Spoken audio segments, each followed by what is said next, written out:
The readings after Easter continue through the Easter season, which is 50 days up to Pentecost. So the readings reflect the sanctuary in this case.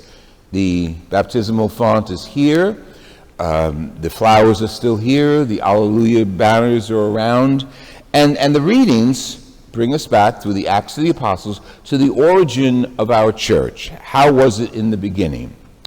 Well, when Luke starts writing his book, it's really two books that he wrote.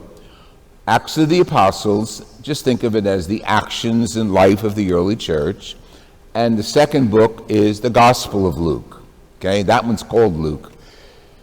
And what he did in this book, the Acts of the Apostles, is give us a blueprint as to what the ideal church should be. And he projected it onto the church then as if that was happening. It was a blueprint. So people who heard it in his time said, oh, okay, the earliest church did this, so we should continue doing this. And you hear that spelled out very, very clearly in the Acts of the Apostles. People with great fervor were following the apostles.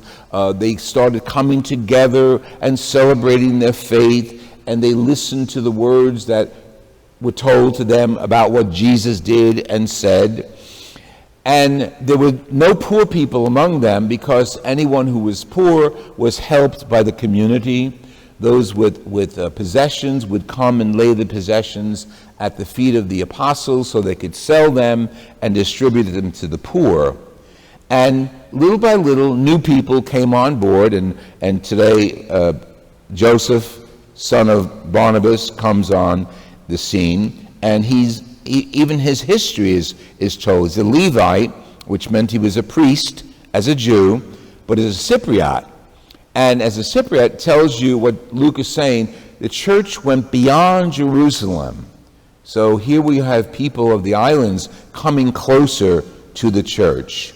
And it continues. And you're going to hear that in the next few weeks as the Acts of the Apostles continue.